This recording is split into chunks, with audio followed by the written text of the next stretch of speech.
সাইয়েদনা আদম আলাইহিস সালাম বিনয়ী ছিলেন।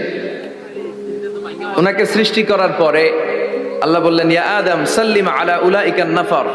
আদম, এই যে ফেরেশতারা বসা, সালাম দাও। আদম বলেন, না, আমি সালাম দিব কেন, আমারা দেয় না কেন?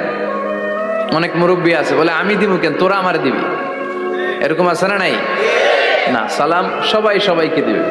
স্বামী স্ত্রীকে দিবেন, স্ত্রী স্বামীকে দিবেন, বড়রা ছোটদের দিবেন, ছোটরা বড়দের দিবেন, এক ভাই আরেক ভাইকে দিবেন, বোন ভাইকে দিবেন। তাহলে ফ্যামিলির মধ্যে শান্তি দিয়ে ফ্যামিলিটাকে সমৃদ্ধ করে দিবে কে? কারণ সালাম অর্থই শান্তি। সালাম অর্থ কি? ফ্যামিলির মধ্যে আমাদের এই সালামের প্রচলন নাই। বিশ্বনবী সাল্লাল্লাহু আলাইহি ওয়াসাল্লাম স্ত্রীদেরকে আগে সালাম দিতেন, সাহাবাদেরকে আগে সালাম দিতেন।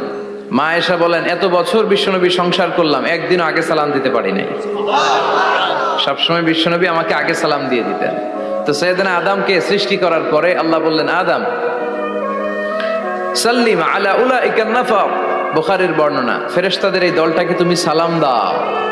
সাইয়েদনা আদম আলাইহিস সালাম অহংকার করেন নাই। তিনি বলেন নাই যে কেন দিব। ফেরেশতারে বলেন না আমারে দিতে, এটা বলছে না, উনি সালাম দিলেন। ফলে ওনার অন্তর থেকে অহংকার মুক্ত করে দিল কে? আল্লাহ। বিশ্বনবী বলেছেন, আল বাদিউ বিসসালামি বারিউম মিনাল কিবর। আগে আগে যে সালাম দিয়ে দেয়, আল্লাহ তার অন্তর থেকে অহংকার তুলে নেয়।